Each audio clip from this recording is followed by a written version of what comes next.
నమస్తే. BRS leader Balraj అన్న అయితే ఉన్నారు. డైరెక్ట్ మ్యాటర్లోకి వెళ్ళిపోదాము. అన్న, ఈ 4 రోజుల నుండి అయితే హైదరాబాద్ సెంట్రల్ యూనివర్సిటీ సంబంధించిన భూముల గురించి వివాదం అయితే తారాస్థాయికి వెళ్ళిపోయింది. అటు హైకోర్టు ఇన్వాల్వ్మెంట్ అయింది, ఇటు సుప్రీంకోర్టు ఇన్వాల్వ్మెంట్. ఆపండి అన్న కూడా ఈ కాంగ్రెస్ వాళ్ళు ఆపట్లేదు. ఎలా తీసుకుపోతా ఉంది, ముందుకు ఎలా పోతా ఉన్నారు మీ బీఆర్ఎస్? అవి ప్రభుత్వ భూములు, ప్రజలకు ఇస్తే కమిషన్ రాదు. కార్పొరేట్ సంస్థలకు ఇస్తే కమిషన్ వస్తుంది. కాబట్టి ఇది 20% కమిషన్ ప్రభుత్వంగా అనేక రోజులుగా నానుడింది. కాబట్టి కమిషన్ కోసమే ఇవాళ ప్రెస్ మీట్ తప్ప, కమిషన్ కోసమే కాంగ్రెస్ పార్టీ గగ్గోలు పెడుతుంది తప్ప, ఇవాళ ప్రజలకు, విద్యార్థులకు, ప్రజాస్వామ్యాన్ని రక్షించే విధంగా కాంగ్రెస్ పార్టీ ప్రయత్నించింది నా ఆరోపణ. ఇవాళ 100% కనపడతా ఉంది. ఒకవైపు ఏమంటారు, ఇందులో ఎకో సిస్టమ్ ఏం దెబ్బతింటుందని మాట్లాడుతూ ఉన్నారు.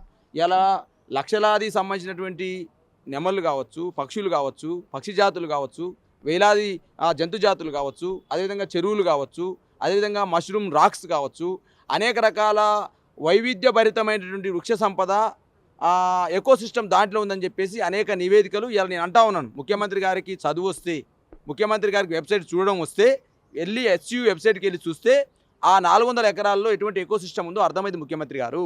ఇవాళ 20% కమిషన్కు నువ్వు కకృతిపడి ఇవాళ ఎకో సిస్టాన్ని బాగా దెబ్బతీస్తానంటే తెలంగాణ ప్రాంతంలో ఉన్నటువంటి విద్యార్థి లోకం కానీ, ఎస్యూ విద్యార్థి లోకం కానీ, పర్యావరణవేత్తలు కానీ, పర్యావరణ ఉద్యమకాలు కానీ ఎవరు ఊకోరు. ముఖ్యమంత్రి గారు, నువ్వు రాజు అని, నీ కాడ రాయదండం ఉందని చెప్పేసి నేను హిట్లర్ అని ముసోలిని లెక్క ఎవరిస్తే ఇవాళ తెలంగాణ ప్రజలు అనేక మంది నియంతల్ని, అనేక మంది రాజుల్ని చూసిన వాళ్ళు వీళ్ళందరూ.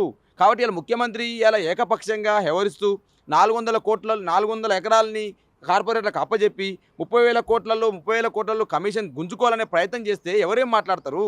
ఇవాళ ఒకవైపు తెలంగాణలో అధికారంలోకి వచ్చిన తర్వాతకి ఇవాళ నోరున్నటువంటి మనుషుల్ని హైడ్రా పేరుతోటి మూసి పునర్జీవం పేరుతో రోడ్ల పడేసిండు. వాళ్ళ గూడులన్నీ ఊలగొట్టిండు. ఇవాళ నోరు లేని జీవాలను కూడా వాళ్ళ గూడు లేకుండా వాటిని చెదిరించే పరిస్థితి చేస్తూ ఉన్నారు. అయ్యా, నోరున్న మనుషుల్ని లెక్క పెట్టవైతివి, నోరు లేని మూగ జీవాలను కూడా ఇలా రోడ్డు మీద పడేస్తూ ఉంటివి. ఇదేనా నీ సంస్కారం అని అడుగుతున్నారు రేవంత్ రెడ్డి గారిని. ప్రజాస్వామ్య పాలన అంటే నోరున్నటువంటి మనుషుల్ని బజార్లో పడేయడం, నోరు లేని మూగజీవాల సైతం గూడు లేకుండా చెదరగొట్టమేనా ప్రజాపాలన అంటే, ప్రజాస్వామ్య పరిపాలన అంటే? కాబట్టి ఇలా 100% రేవంత్ రెడ్డి సర్కారు చేస్తున్న ఈ దమన నీతిని డెఫినెట్గా బీఆర్ఎస్ పార్టీగా మేము వ్యతిరేకిస్తున్నాం. అదేవిధంగా విద్యార్థి లోకానికి పూర్తిగా సపోర్ట్ ఉంది. ఇప్పుడే మా కేటీఆర్ గారు ప్రెస్ మీట్ పెట్టినారు, మా వర్కింగ్ ప్రెసిడెంట్ గారు, కేసీఆర్ గారు కూడా దిశానిర్దేశం చేసినారు. ఇది భవిష్యత్ తరాలకు సంపద లాంటిది. ఆ సంపదని ఇలా కల్లోలం చేస్తే నష్టం జరుగుతున్నటువంటి భావన కేసీఆర్ గారి మనసులో ఉంది. కాబట్టి డెఫినెట్గా మా పార్టీ జాతీయ అధ్యక్షులు కేసీఆర్ గారి ఆలోచన మేరకు, మా పార్టీ వర్కింగ్ ప్రెసిడెంట్ కేటీఆర్ ఆలోచన మేరకు మా బీఆర్ఎస్ శ్రేణులు ఎస్యూ చేస్తున్న ఉద్యమానికి సంపూర్ణ మద్దతు ప్రకటిస్తున్నాం. భవిష్యత్తులో వీళ్ళు కాదు కూడదని 400 ఎకరాలు అట్నే కార్పొరేట్ సంస్థలకు అప్పజెప్పి కమిషన్ల కోసం ప్రయత్నం చేస్తే డెఫినెట్గా అక్కడికి ప్రత్యక్ష ఆందోళనకు బీఆర్ఎస్ పార్టీ సిద్ధమవుతుంది. ఇంకోటి, లాఠీ చార్జెస్ అని గత ఏదైతే తెలంగాణ కోసమో విద్యార్థులు లాఠీ చార్జీలు, పరాయి పాలనలో లాఠీ చార్జీలు చూసినాం. కానీ ఇప్పుడు మన రాజ్యం అని చెప్పుకొని, ప్రజాపాలన అని చెప్పుకున్న ఇక్కడ లాఠీ చార్జెస్ మహిళల పైన కూడా మహిళా స్టూడెంట్స్ పైన వాళ్ళ బట్టల్లో కానీ అవన్నీ ఇబ్బంది కలిగే విధంగా చేస్తూ ఉన్నారు కదా. ఇవన్నీ ఎలా చూస్తూ ఉన్నాయి ఈ తరుణాలు? ఈ 15 నెలల్లో బ్రదర్ రుణమాఫీ కాలేదని చెప్పేసి మేము అడిగితే హరీష్ రావు గారి క్యాంప్ ఆఫీస్ మీద దాడి జరిగింది. అయ్యో, వరద బాధితులు ఖమ్మంలో ఇబ్బంది పడుతూ ఉన్నారంటే అక్కడ రాళ్ల దాడి చేసారు కాంగ్రెస్ పార్టీ కార్యకర్తలు. రుణమాఫీని కొండారెడ్డిపల్లిలో కాలని చెప్పేసి మహిళా యూట్యూబ్ జర్నలిస్టు వెళ్తే అక్కడ దాడి చేయడం జరిగింది.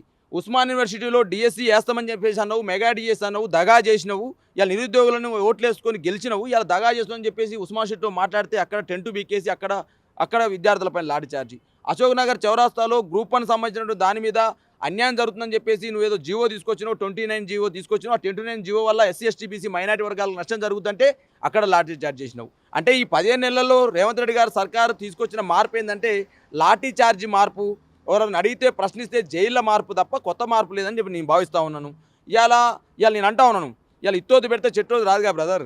ఏ చెట్టు కింద పెరిగింది ఈ మొక్క? పరాయి పాలన కింద పెరిగింది కదా. వారి యొక్క గురువారు చంద్రబాబు నాయుడే కదా.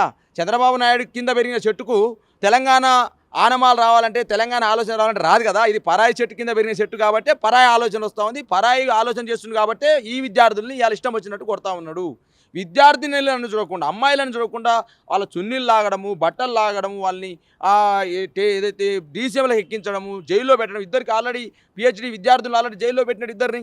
కాబట్టి ఇలా 100% ఈ దమనకాండ ఏదైతే ఉందో, ఈ అరాచక పాలన ఏదైతే ఉందో, ఇవాళ తెలంగాణ సమాజం అందరూ ఆలోచన చేయాల్సిన అవసరం ఉంది. ఇవాళ ఒకవైపు ఏమో నీతి సూత్రాలు వల్లిస్తూ, ఒకవైపు మేము డెమోక్రసీకి మేము నిర్వచనం అని చెప్పేసి, ప్రజాస్వామ్యానికి మేము నిలువెత్తుదామని చెప్పేసి కాంగ్రెస్ పార్టీ మాట్లాడుతూ ఉంది. ఒకవైపు రాహుల్ గాంధీ గారు మాట్లాడుతూ ఉన్నారు దేశవ్యాప్తంగా. కేరళ పోతారు, గుజరాత్ పోతారు, అక్కడ పర్యావరణం మీద ఏమైనా దాడి జరిగితే పర్యావరణం ఎట్లా ఆగం చేస్తుందని చెప్పేసి మాట్లాడే రాహుల్ గాంధీ గారు ఇక్కడ నిలువున పర్యావరణాన్ని ఆగం చేస్తూ 400 ఎకరాల భూమిని ఇలా కుట్ర చేసే ప్రయత్నం నీ రేవంత్ రెడ్డి సర్కార్ నీ కాంగ్రెస్ ప్రభుత్వం చేస్తా ఉంది. దీనిపైన నీ స్టాండ్ ఏందో చెప్పండి రాహుల్ గాంధీ గారు. బుల్డోజర్ కా రాజ్ వ్యతిరేకమని మాట్లాడుతున్నాడు రాహుల్ గాంధీ గారు. ఇక్కడ బుల్డోజర్ 400 బుల్డోజర్లు రాత్రికి రాత్రి హఠావుటిన ఎస్యూ 400 ఎకరాలకు దిగి అక్రమంగా అన్యాయంగా విద్యార్థులను చూడకుండా, విద్యార్థినీలను చూడకుండా, అమ్మాయిలను చూడకుండా ఇష్టం వచ్చినట్టు చేస్తూ ఉంటే ఎటుపోయింది రాహుల్ గాంధీ గారు నీ రాజ్యాంగాన్ని చేతపట్టుకొని మాట్లాడే నీతి మాటలు అని చెప్పి ఇలా రాహుల్ గాంధీని అడుగుతా ఉన్నాను. కాబట్టి ఇలా 20% కమిషన్ ప్రభుత్వం ఇది. వీళ్ళకు మంత్రివర్గం మీద ఉన్న సోయి, మంత్రుల పోస్టుల మీద ఉన్న సోయి ప్రజల మీద లేదని అర్థమైపోయింది. ఇలా ఒకవైపు రైతుల ఆత్మహత్యలు జరుగుతూ ఉన్నాయి, ఒకవైపు చేనేత కార్మికుల ఆత్మహత్యలు జరుగుతూ ఉన్నాయి, ఇవాళ హాస్టల్లో విద్యార్థుల బలన్మరణాలు జరుగుతూ ఉన్నవి, అదేవిధంగా ఆటో కార్మికులు చనిపోతూ ఉన్నారు.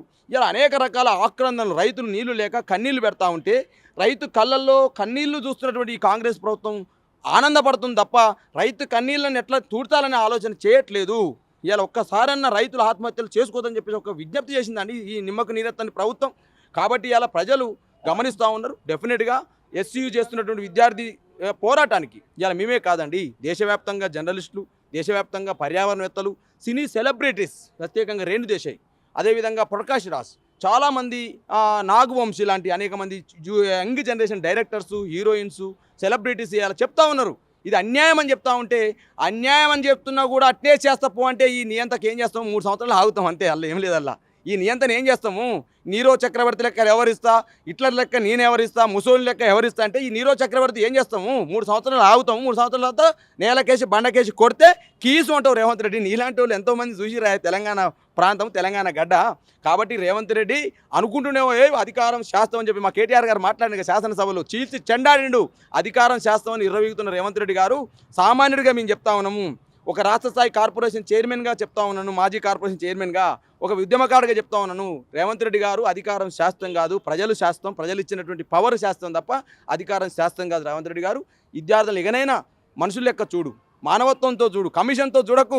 కమిషన్తో చూస్తే నీకు ఆడ కార్పొరేటర్కి ఇవ్వాలనిపిస్తుంది, మానవత్వంతో చూస్తే 10 నిమిషాలు డెఫినెట్గా అయ్యో ఇది విద్యార్థులది, ఇది ప్రజలది, ఇది అడవిది, పరిరక్షించాలని ఆలోచన చేయాలి. ఇలా కేంద్ర ప్రభుత్వం చెప్తా ఉంది, కేంద్ర మంత్రులు చెప్తా ఉన్నారు, అటవీ పర్యావరణ శాఖ చెప్తా ఉంది, ఇది వద్దని చెప్తా ఉంది. వద్దన్నా కూడా చేస్తానంటే మరి కమిషన్ కోసం చేస్తే ఏం చేస్తామో అర్థం చేసుకోవాల్సిన అవసరం ఉంది. Thank you brother.